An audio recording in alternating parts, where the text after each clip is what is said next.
Hello, my name is John Bent. I'm the author of this book, Gender Justice and Things That Shouldn't Be. And in this book I attempt to achieve what the great writers of history have done, and that is encapsulate an idea, a character or an emotion in one sentence. So some examples of what I'm getting at is from William Langlands and the Piers Plowman from 700 years ago. Piers imagines he is in a field where people go to get hired in the spring.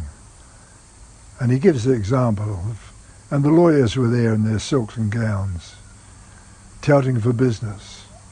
But you could as soon get a word out of them without an exchange of cash as you could move the mist on Malvern Hills. It was ever thus with lawyers. He goes on to give other characters named after the virtues and vices of the Bible at the time.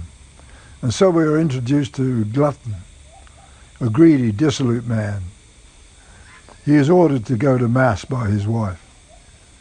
But Glutton is waylaid in a roadside tavern with his bawdy mates, and there he drinks too much strong ale before he stumbles into the street and vomits and horrifies passers-by with vomit so foul that the hungriest hound in Hertfordshire would disdain to lick it up.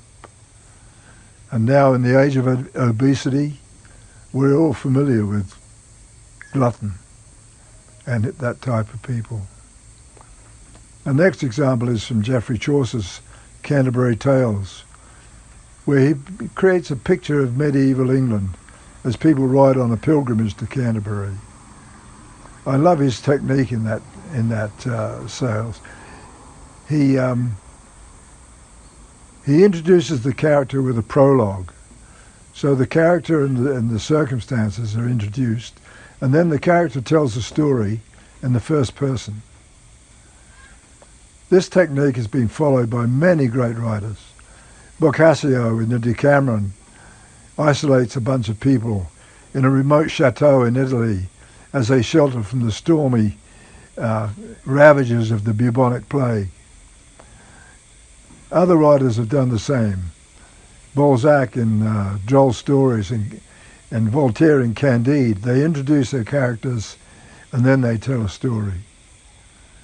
In the 20th century, Julia Voznetselskaya published a book called The Women's Decameron, in which a group of women awaiting birth in a Moscow maternity ward tell each other stories which open a picture of life in the Soviet Union.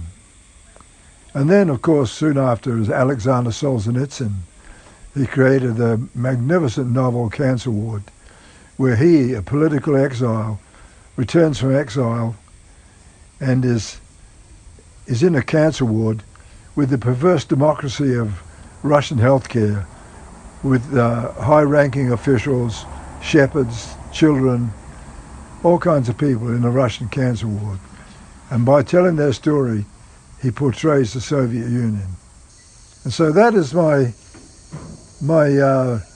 determination when I write, to try to encapsulate in one sentence or one passage a moment of passion or a human interaction or character where the reader can pick up the entire story from that one sentence.